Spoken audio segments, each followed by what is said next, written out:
सीजो news, हर खबर आप तक। इस समाचार के प्रायोजक हैं RRT स्कूल। अच्छी शिक्षा के लिए आज ही करवाएं रजिस्ट्रेशन। संपर्क करें 9472693944। नमस्कार, आप देख रहे हैं सीजो न्यूज और मैं आपके साथ दिलजीत।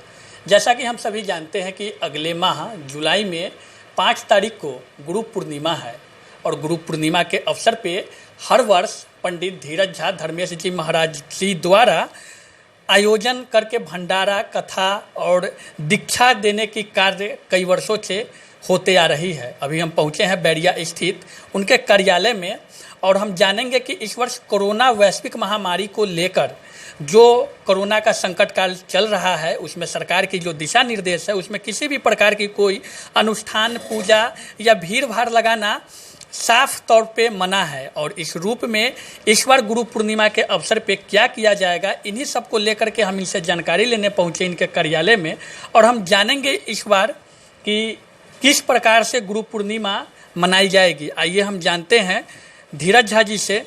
जानना चाहेंगे महाराज जी कि हर वर्ष आपके द्वारा गुरु पूर्णिमा के अवसर पे भव्य तरीके से भंडारण होती थी, दीक्षा शिष्यों को दिया जाता था और इस बार का क्या आयोजन होगा? सबसे पहले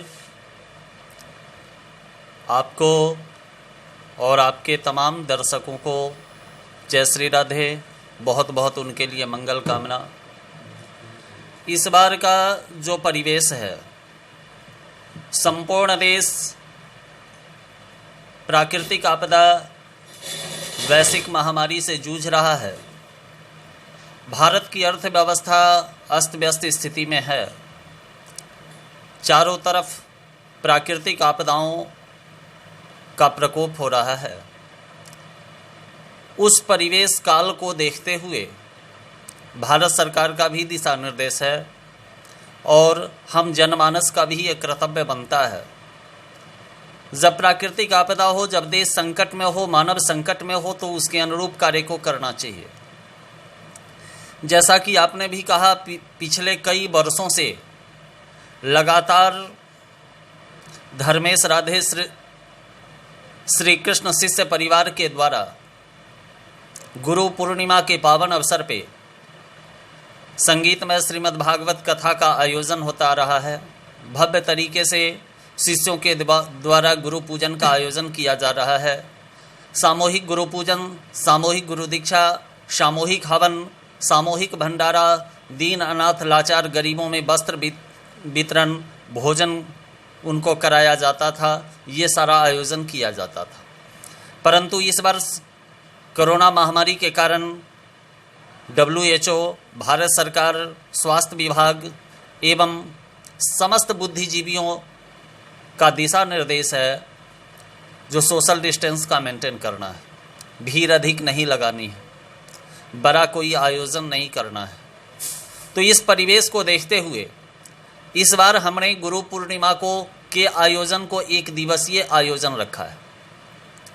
वर्तमान अपने निवास स्थल पे अशोक विहार, कोल्हुआ, बैरिया, मुजफ्फरपुर में 1 दिवसीय सामूहिक गुरु पूजन सोशल डिस्टेंस के साथ, सामूहिक गुरु दीक्षा सोशल डिस्टेंस के साथ,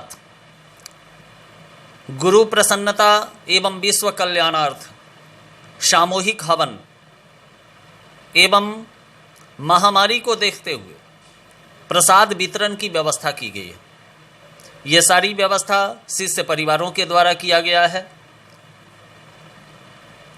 समय जिस परिवेश से गुजर रहा है, उस गुरु पूर्णिमा के आयोजन में ये प्रयास किया जाएगा जो सोशल डिस्टेंस का मेंटेन हो। लोग आएं, गुरु जी के पास गुरु चित्र पे पुष्प अर्पित करें, उनका दर्शन करें, हवन करें, प्रसाद लें और पुनः यथाशीघ्र यहाँ से प्रस्थान करें। यहाँ भीड़ नहीं लगाएं, यहाँ एकत्रित नहीं हो, क्योंकि कथा इसलिए कैंसिल किया गया जो हजारों हजार लोग उसमें उपस्थित होते। देश अनुकूल रहेगा, समय काल परिवेश अच्छी रहेगी तो पुनः आगे अक्सर कथा होती रहती है, होती रहेगी।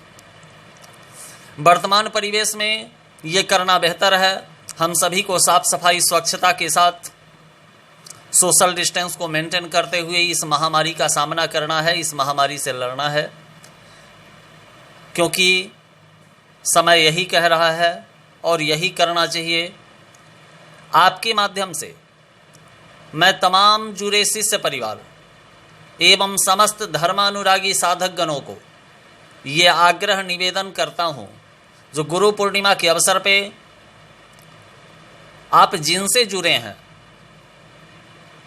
उनका आशीर्वाद लें, उनसे मिलें, उनके पास जाएं, परंतु सोशल डिस्टेंस का ख्याल रखें, क्योंकि गुरु कोई मनुष्य नहीं होता, गुरु कोई व्यक्ति विशेष नहीं होता। गुरु तो निर्गुण निराकार ब्रह्म की अदृश्य अद्वितीय सत्ता है, जो संपूर्ण मानव को, संपूर्ण जीवात्मा को संचालित कर रही है। कोई व्यक्ति अगर ऐसा कहता है जो मैं गुरु हूँ, तो मैं गुरु नहीं हूँ। मैं जिस पद पे बैठा हूँ, हजारों लाखों करोड़ों हमारे संत महात्मा ऋषि महर्षि धर्मात्मा पुरुष आए, इस जगह पे बैठे, कुछ क्षण के बाद इस संसार को छोड़कर चले गए। यह पद, यह धर्म हमेशा सुशोभित है, परंतु हम मनुष्य यहाँ से अपनी वास्तविक क्रिया को संपन्न करके चले जाते हैं। गुरु पूर्णिमा के रोज़ अपने गुरु के प्रति श्रद्धा रखें, गुरु के द्वारा प्रदत्त मंत्रों का जप करें, गुरु के बताए पद चिन्हों पे चलें। मैं कलयुग के गुरु की बात नहीं कर रहा, मैं उस गुरु की बात कर रहा जिनका वर्णन भागवत महापुराण में है, मनुस्मृति में है, शिव पुराण में है, ब्रह्म पुराण में है, अग्नि पुराण में है, नारद पुराण में है, गर्गाचार्य की गर्ग संगीता में है, बृहद मंत्र महारणम में है, हमारे वैदिक ग्रंथों में जिन गुरु का वर्णन किया गया। वैसे मैं बता दूं, गुरु, एक गुरु जिनसे हम आप मंत्र लेते हैं, एक गुरु जो हमें जन्म देते हैं, एक गुरु जो हमें पाल पोस कर बड़ा करते हैं, एक गुरु जो हमें विद्याध्ययन कराते हैं। इस तरह से मनुष्य के जीवन में जो भी गुरु तुल्य लोग हैं, सबके प्रति श्रद्धा रखें। और सबसे बड़े गुरु तो वे ईश्वर हैं, जो हमें आपको सभी को पालते हैं, पोसते हैं, संरक्षित करते हैं और समय आने पे उसका संहार करते हैं। इस बार गुरु पूर्णिमा 5 जुलाई रविवार को है। उस गुरु पूर्णिमा के दिन गुरु की सेवा में हर शिष्यों को उपस्थित होना अति आवश्यक है, क्योंकि गुरु पूर्णिमा पूर्णता का दिवस है। नर को नारायण से मिलने का माध्यम है, जीव को ब्रह्म से मिलने का माध्यम है, भक्त से भगवान को मिलने का माध्यम है, शिष्य से गुरु में एकाकार होने का माध्यम है। पूरे 1 वर्ष तक जो आपने मंत्र जप किया, आपने साधना किया, दान किया, तप किया, उन सबों का पूर्ण फल प्राप्त करने का दिवस गुरु पूर्णिमा है, जो पूरे वर्ष में 365 दिन में मात्र एक बार आता है। कितने वर्ष में ये आयोजन की हो जाएगी इसका? लगभग ये हमारा 11वां वर्ष है। 11 वर्ष पूर्व से हम ये आयोजन करते आ रहे हैं। वैश्विक महामारी का सामना पहली बार हो रही है, इसलिए इसको शॉर्ट तरीके में किया गया है। पहले हजार की संख्या में शिष्य गण आते थे, पूरे परिवार सम्मिलित होते थे, भागवत कथा का समापन होता था, परंतु इस बार महामारी के कारण सामान्य तरीके से गुरु पूर्णिमा मनाया जा रहा है। और हम अपने सद्गुरुदेव से आग्रह करते हैं जो इस महामारी से संपूर्ण मानव को मुक्ति मिले। शिक्षक को दीक्षित करने की कोई आयोजन? देखिए, ये गुरु परिवार है। हर परिवार में बहुत सारे सदस्य होते हैं। हमारे गुरु परिवार में भी बहुत सारे नए सदस्य हैं जो बार बार फ़ोन के द्वारा संपर्क करके संपर्क स्थापित कर रहे हैं। शिष्यों का फ़ोन आ रहा है जो नए दीक्षार्थी को दीक्षा की क्या व्यवस्था है। सीमित मात्रा में नए दीक्षार्थी भी दीक्षा लेंगे, सोशल डिस्टेंस के साथ उनको दीक्षा दिया जाएगा। गुरु पूजन भी सोशल डिस्टेंस के साथ बारी बारी से लोग करेंगे, हवन में भी सम्मिलित होंगे, प्रसाद वितरण भी लेंगे। तो ये थे हमारे साथ धीरज झा धर्मेश जी महाराज। इन्होंने साफ रूप से कहा कि 11वें वर्ष गुरु पूजन का प्रारंभ, जो गुरु पूजन होने वाली है 5 जुलाई को, 11वें वर्ष इसका आयोजन कर रहे हैं। लेकिन यह आयोजन पिछले 11 वर्षों में पहली बार ऐसा है कि जो कोरोना वैश्विक महामारी को लेकर सबसे अलग होगी। कम लोगों की उपस्थिति अनिवार्य होनी चाहिए और इन्होंने अपने भक्त से, अपने शिष्यों से आग्रह भी किया है, निवेदन किया है कि कम से कम लोग आए और इस जो पूजन पहले होती थी गुरु पूर्णिमा के अवसर पे उसमें भंडारा, संगीतमय भागवत कथा के साथ साथ अन्य प्रकार की भी आयोजन होती थी। लेकिन इस बार कोरोना वैश्विक महामारी को लेकर ऐसा कुछ नहीं किया जा रहा है। सीमित भक्त और सीमित शिष्यों के साथ ही इस बार का आयोजन किया जाना है। मैं दिलजीत गुप्ता, संवाददाता, सीजो न्यूज़, मुजफ्फरपुर।